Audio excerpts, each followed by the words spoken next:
ನೆಲಮಂಗಲದಲ್ಲಿ ನಡೆದ ಭೀಕರ ಅಪಘಾತದಲ್ಲಿ ಉದ್ಯಮಿ ಚಂದ್ರಂ ಕುಟುಂಬದ 6 ಸದಸ್ಯರು ಮೃತಪಟ್ಟಿದ್ರು. ಇಂದು ಮಹಾರಾಷ್ಟ್ರದ ಸಾಂಗ್ಲಿಯಲ್ಲಿ 6 ಜನರ ಅಂತ್ಯಕ್ರಿಯೆ ನಡೆಯಲಿದೆ. ಹುಟ್ಟೂರಿನಲ್ಲಿ ನೀರವ ಮೌನ ಮನೆ ಮಾಡಿದೆ. ಬೆಂಗಳೂರಿನ ಯಶವಂತಪುರ ಫ್ಲೈಓವರ್ ಮೇಲೆ ಬೊಲೆರೋ ಟೆಂಪೋದ ಟೈರ್ ಬ್ಲಾಸ್ಟ್ ಆಗಿದೆ. ಈ ವೇಳೆ ಲೋಡ್ ತುಂಬಿದ ವಾಹನ ಪಲ್ಟಿಯಾಗಿದೆ. ಗಾಡಿಯಲ್ಲಿದ್ದ ಗೆಣಸಿನ ಚೀಲಗಳು ಚೆಲ್ಲಾಪಿಲ್ಲಿಯಾಗಿವೆ. ಎಲೆಕ್ಟ್ರಾನಿಕ್ ಸಿಟಿಯಲ್ಲಿ ಭೀಕರ ಅಪಘಾತವಾಗಿದೆ. ಟ್ರಿಪ್ ಮುಗಿಸಿ ವಾಪಸ್ ಬರ್ತಿದ್ದಾಗ ಫ್ಲೈಓವರ್ ತಡೆಗೋಡೆಗೆ ಕಾರು ಡಿಕ್ಕಿ ಹೊಡೆದಿದೆ. 5 ಗಂಭೀರ ಗಾಯವಾಗಿದೆ. ಏರ್ ಬ್ಯಾಗ್ ಓಪನ್ ಆದ ಹಿನ್ನೆಲೆ ಪ್ರಾಣಾಪಾಯದಿಂದ ಪಾರಾಗಿದ್ದಾರೆ. ಬೇಲ್ ಮೇಲೆ ರಿಲೀಸ್ ಆಗಿರೋ ನಟ ದರ್ಶನ್ ಮೈಸೂರಿನ ಫಾರ್ಮ್ ಹೌಸ್ ಅಲ್ಲಿ ರೆಸ್ಟ್ ಮಾಡ್ತಿದ್ದಾರೆ. ಇವತ್ತು ಚಾಮುಂಡಿ ಬೆಟ್ಟಕ್ಕೆ ಭೇಟಿ ಕೊಟ್ಟು ವಿಶೇಷ ಪೂಜೆ ಸಲ್ಲಿಸುವ ಸಾಧ್ಯತೆ ಇದೆ. ವಿಜಯಪುರದಲ್ಲಿ ವೃಕ್ಷೋತ್ಥಾನ ಮ್ಯಾರಥಾನ್ಗೆ ಚಾಲನೆ ನೀಡಲಾಯಿತು. ವಿಧಾನಸಭಾ ಸ್ಪೀಕರ್ ಯುಟಿ ಖಾದರ್ ಹಾಗೂ ಸಚಿವ ಎಂಬಿ ಪಾಟೀಲ್ ಚಾಲನೆ ಕೊಟ್ಟರು. ಕಲಬುರಗಿಯಲ್ಲಿ 377 ಕೋಟಿ ವೆಚ್ಚದಲ್ಲಿ ಜಯದೇವ ಹೃದ್ರೋಗ ಆಸ್ಪತ್ರೆ ನಿರ್ಮಾಣ ಮಾಡಲಾಗಿದೆ. ಇವತ್ತು ಸಿಎಂ ಸಿದ್ದರಾಮಯ್ಯ ಆಸ್ಪತ್ರೆ ಉದ್ಘಾಟನೆ ಮಾಡಲಿದ್ದಾರೆ. ಸಿಎಂಗೆ ಡಿಕೆಶಿ ಖರ್ಗೆ ಸಾಥ್ ನೀಡಲಿದ್ದಾರೆ. ಮಂಡ್ಯದಲ್ಲಿ ನಡೀತಾ ಇರುವ ನುಡಿ ಜಾತ್ರೆಗೆ ಇವತ್ತು ವೈಭವದ ತೆರೆ ಬೀಳಲಿದೆ. ಇವತ್ತು ಸಾಹಿತ್ಯ ಸಮ್ಮೇಳನದ ಸಮಾರೋಪ ಸಮಾರಂಭ ನಡೆಯಲಿದ್ದು ಸಿಎಂ ಸಿದ್ದರಾಮಯ್ಯ ಹಾಗೂ ಡಿಸಿಎಂ ಭಾಗಿಯಾಗಲಿದ್ದಾರೆ.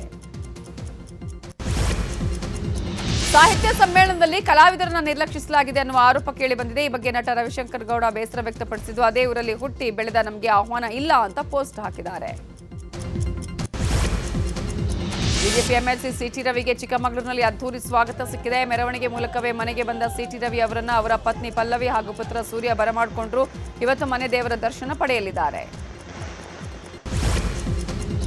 ಚಿಕ್ಕಮಗಳೂರಲ್ಲಿ ಸಿಟಿ ರವಿ ಮೆರವಣಿಗೆ ವೇಳೆ ಡ್ರೋನ್ ಕ್ಯಾಮೆರಾಮನ್ಗೆ ಹೃದಯಾಘಾತವಾಗಿತ್ತು. ಆತನನ್ನು ಕೂಡಲೇ ಆಸ್ಪತ್ರೆಗೆ ದಾಖಲಿಸಿ ಚಿಕಿತ್ಸೆ ನೀಡಲಾಯಿತು. ಸಿಟಿ ರವಿ ಕೂಡ ಆಸ್ಪತ್ರೆಗೆ ತೆರಳಿ ಆರೋಗ್ಯ ವಿಚಾರಿಸಿದ್ರು. ಸಿಟಿ ರವಿಯ ಅವಾಚ್ಯ ಶಬ್ದ ಬಳಕೆ ವಿಚಾರಕ್ಕೆ ಮೃಣಾಲ್ ಹೆಬ್ಬಾಳ್ಕರ್ ಪ್ರತಿಕ್ರಿಯಿಸಿದ್ದಾರೆ. ಇದು ನಿಜಕ್ಕೂ ಬೇಜಾರಿನ ಸಂಗತಿ. ನಿಮ್ಮ ತಾಯಿ ತಂಗಿಗೆ ಈ ರೀತಿ ಹೇಳಿದ್ರೆ ಸಮರ್ಥನೆ ಮಾಡ್ತಾ ಇದ್ರಾ ಅಂತ ಪ್ರಶ್ನೆಯನ್ನ ಮಾಡಿದ್ದಾರೆ ಬಿಜೆಪಿಯವರಿಗೆ. ಸಿಟಿ ರವಿಯನ್ನ ಫೇಕ್ ಎನ್ಕೌಂಟರ್ ಅಲ್ಲಿ ಕೊಲೆ ಮಾಡುವ ಉದ್ದೇಶ ಇತ್ತು ಅಂತ ಪ್ರಹ್ಲಾದ್ ಜೋಶಿ ಆರೋಪ ಮಾಡಿದ್ದಾರೆ. ಆದರೆ ಮಾಧ್ಯಮದವರಿಂದ ಇದು ತಪ್ಪಿದೆ ಅಂತ ಹೇಳಿದ್ದಾರೆ. ಬೆಳಗಾವಿಯಲ್ಲಿ 26 ಹಾಗೂ 27ಕ್ಕೆ ಎಐಸಿಸಿ ಮಹಾ ಅಧಿವೇಶನ ನಡೆಯಲಿದೆ. ಈ ಹಿನ್ನೆಲೆ ಸಿಎಂ ಸಿದ್ದರಾಮಯ್ಯ ನೇತೃತ್ವದಲ್ಲಿ ಸಿದ್ಧತೆಯ ಬಗ್ಗೆ ಸಭೆ ನಡೆಸಲಾಯಿತು. 150 ಎಂಪಿಗಳು ಈ ಕಾರ್ಯಕ್ರಮಕ್ಕೆ ಬರ್ತಾರೆ ಅಂತ ಡಿಸಿಎಂ ಹೇಳಿದರು. ವಂಚನೆ ಆರೋಪಕ್ಕೆ ಮಾಜಿ ಕ್ರಿಕೆಟಿಗ ರಾಬಿನ್ ಉತ್ತಪ್ಪ ಸ್ಪಷ್ಟನೆ ಕೊಟ್ಟಿದ್ದಾರೆ. ಆರೋಪ ಹೊತ್ತಿರುವ ಕಂಪನಿಗೆ ಕೆಲ ವರ್ಷಗಳ ಹಿಂದೆ ನಾನು ರಾಜೀನಾಮೆ ಕೊಟ್ಟಿದ್ದೇನೆ. ಪ್ರಕರಣದಲ್ಲಿ ತಮ್ಮ ಪಾತ್ರ ಇಲ್ಲ ಅಂದಿದ್ದಾರೆ. ಮಲ್ಲೇಶ್ವರಂನ ಬಿಬಿಎಂಪಿ ಆಟದ ಮೈದಾನದ ಅವ್ಯವಸ್ಥೆ ಬಗ್ಗೆ ಪುಟ್ಟ ಬಾಲಕಿ ವಿಡಿಯೋ ಮಾಡಿದ್ದಾಳೆ. ಪಾರ್ಕಲ್ಲಿ ಆಟದ ಸಾಮಗ್ರಿಗಳು ಬಳಕೆ ಮಾಡೋದಕ್ಕಾಗ್ತಾ ಇಲ್ಲ, ಪ್ಲೀಸ್ ಸರಿ ಮಾಡಿ ಅಂತ ಮನವಿ ಮಾಡಿದ್ದಾಳೆ. ಶಕಿಯಾ ಅತುಲ್ ಆತ್ಮಹತ್ಯೆ ಸಂಬಂಧ 3 ರಾಜ್ಯಗಳಿಗೆ ಸುಪ್ರೀಂ ಕೋರ್ಟ್ ನೋಟಿಸ್ ಕೊಟ್ಟಿದೆ. ಮೊಮ್ಮಗನನ್ನ ನಮ್ಮ ಸುಪರ್ದಿಗೆ ಕೊಡಿ ಅಂತ ಅತುಲ್ ತಾಯಿ ಹೇಬಿಯಸ್ ಕಾರ್ಪಸ್ ಸಲ್ಲಿಸಿದ್ರು. ಅರ್ಜಿ ವಿಚಾರಣೆ ನಡೆಸಿದ ಕೋರ್ಟ್ ಈಗಿನ ಪರಿಸ್ಥಿತಿ ಬಗ್ಗೆ ಸ್ಪಷ್ಟನೆ ಕೊಡುವಂತೆ ನೋಟಿಸ್ ಕೊಟ್ಟಿದೆ. ಕೊಪ್ಪಳದ ಹುಲಿಗೆಮ್ಮ ದೇವಸ್ಥಾನದಲ್ಲಿ ಹುಂಡಿ ಎಣಿಕೆ ಕಾರ್ಯ ನಡೆದಿದೆ. 30 ದಿನದಲ್ಲಿ 64,93,000 ರೂಪಾಯಿ ಕಾಣಿಕೆ ಸಂಗ್ರಹವಾಗಿದೆ. ಅಲ್ಲದೆ 140 ಗ್ರಾಂ ಚಿನ್ನ, ಅರ್ಧ ಕೆಜಿ ಬೆಳ್ಳಿ ಸಂಗ್ರಹವಾಗಿದೆ. ವಿಜಯಪುರದ ಗೋಳಗುಮ್ಮಟಕ್ಕೆ ಸೌರ ವಿದ್ಯುತ್ ದೀಪಾಲಂಕಾರ ಮಾಡಲಾಗಿದೆ. ಉಸ್ತುವಾರಿ ಸಚಿವ ಎಂಬಿ ಪಾಟೀಲ್ ಸೌರ ವಿದ್ಯುತ್ಗೆ ಚಾಲನೆ ಕೊಟ್ಟರು.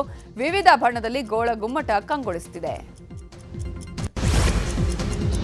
ಹಾಸನದ ಮಾವನೂರಿನಲ್ಲಿ ಅರಣ್ಯ ಇಲಾಖೆ ಇಟ್ಟಿದ್ದ ಬೋನಿಗೆ ಚಿರತೆ ಬಿದ್ದಿದೆ. 3-4 ತಿಂಗಳುಗಳಿಂದ ಚಿರತೆ ಉಪಟಳ ಕೊಡ್ತಾ ಇತ್ತು. ಈಗ ಚಿರತೆ ಸೆರೆಯಿಂದ ಗ್ರಾಮಸ್ಥರು ನಿಟ್ಟುಸಿರು ಬಿಟ್ಟಿದ್ದಾರೆ. ಮೈಸೂರಿನಲ್ಲಿ ಡಿಸೆಂಬರ್ 31ರವರೆಗೆ ಮಾಗಿ ಉತ್ಸವ ನಡೆಯಲಿದೆ. ಮಾಗಿ ಉತ್ಸವ ಪ್ರಯುಕ್ತ ಅರಮನೆ ಆವರಣದಲ್ಲಿ ಫಲಪುಷ್ಪ ಪ್ರದರ್ಶನ ಏರ್ಪಡಿಸಲಾಗಿದೆ. ಮಾಗಿ ಉತ್ಸವಕ್ಕೆ ಸಚಿವ ಮಹದೇವಪ್ಪ ಚಾಲನೆ ಕೊಟ್ಟರು. ನಾಡಿನ ದೇವಸ್ಥಾನವೊಂದರಲ್ಲಿ ಹುಂಡಿಗೆ ಭಕ್ತರೊಬ್ಬರು ಕಾಣಿಕೆ ಹಾಕುವಾಗ ಐಫೋನ್ ಆಕಸ್ಮಿಕವಾಗಿ ಬಿದ್ದಿದ ಮೊಬೈಲ್ನ ವಾಪಸ್ ಕೇಳಿದ್ದಕ್ಕೆ ದೇಗುಲದ ಆಡಳಿತ ಮಂಡಳಿ ಕೊಡೋದಕ್ಕೆ ನಿರಾಕರಿಸಿದೆ. ಬೇಕಾದರೆ ಡೇಟಾ ಕೊಡ್ತೇವೆ ಅಂತ ಮೊಬೈಲ್ ಮಾಲೀಕರಿಗೆ ಹೇಳಿ ಕಳುಹಿಸಿದ್ದಾರೆ. ಪ್ರಧಾನಿ ನರೇಂದ್ರ ಮೋದಿ 2 ದಿನಗಳ ಪ್ರವಾಸಕ್ಕಾಗಿ ಕುವೈತ್ಗೆ ತಲುಪಿದ್ದಾರೆ. ಕುವೈತಲ್ಲಿ ಪ್ರಧಾನಿ ಮೋದಿಗೆ ಭವ್ಯ ಸ್ವಾಗತ ಸಿಕ್ಕಿದೆ. 43 ವರ್ಷಗಳ ನಂತರ ಭಾರತದ ಪ್ರಧಾನಿಯೊಬ್ಬರು ಕುವೈತ್ಗೆ ಭೇಟಿ ಕೊಡ್ತಾ ಇರೋದು ಇದೇ ಮೊದಲು. ಸುಪ್ರೀಂ ಕೋರ್ಟ್ ನಿವೃತ್ತ ನ್ಯಾಯಮೂರ್ತಿ ಕನ್ನಡಿಗ ಮದನ್ ಬಿ ಲೋಕೂರ್ ಅವರು ವಿಶ್ವಸಂಸ್ಥೆಯ ಇಂಟರ್ನಲ್ ಜಸ್ಟಿಸ್ ಕೌನ್ಸಿಲ್ನ ಮುಖ್ಯಸ್ಥರಾಗಿ ನೇಮಕಗೊಂಡಿದ್ದಾರೆ. 2028ರ ನವೆಂಬರ್ 12ರವರೆಗೆ ಸೇವೆ ಸಲ್ಲಿಸಲಿದ್ದಾರೆ. ಪಂಜಾಬ್ನ ಮೊಹಾಲಿ ಜಿಲ್ಲೆಯಲ್ಲಿ 6 ಅಂತಸ್ತಿನ ಕಟ್ಟಡ ಕುಸಿದು ಬಿದ್ದಿದೆ. ಅವಶೇಷಗಳ ಅಡಿಯಲ್ಲಿ ಹಲವರು ಸಿಕ್ಕಾಕೊಂಡಿದ್ದು ರಕ್ಷಣಾ ಕಾರ್ಯ ಚುರುಕಿನಿಂದ ನಡೀತಾ ಇದೆ. ಭಾರತ ಹಾಗೂ ವೆಸ್ಟ್ ಇಂಡೀಸ್ ಮಹಿಳಾ ತಂಡಗಳ ನಡುವಿನ 3 ಪಂದ್ಯಗಳ ಏಕದಿನ ಸರಣಿ ಇಂದಿನಿಂದ ಆರಂಭಗೊಳ್ಳಲಿದೆ. ಇವತ್ತು ವಡೋದರದ ಕೋಟಂಬಿ ಕ್ರೀಡಾಂಗಣದಲ್ಲಿ ಮೊದಲ ಏಕದಿನ ಪಂದ್ಯ ನಡೆಯುತ್ತೆ. ಅಂಡರ್ 19 ಮಹಿಳಾ ಏಷ್ಯಾ ಕಪ್ ಟೂರ್ನಿಯ ಫೈನಲ್ ಮ್ಯಾಚ್ ಇವತ್ತು ನಡೆಯಲಿದೆ. ಫೈನಲ್ನಲ್ಲಿ ಭಾರತ ಬಾಂಗ್ಲಾದೇಶ ವಿರುದ್ಧ ಸೆಣಸಾಡಲಿದೆ.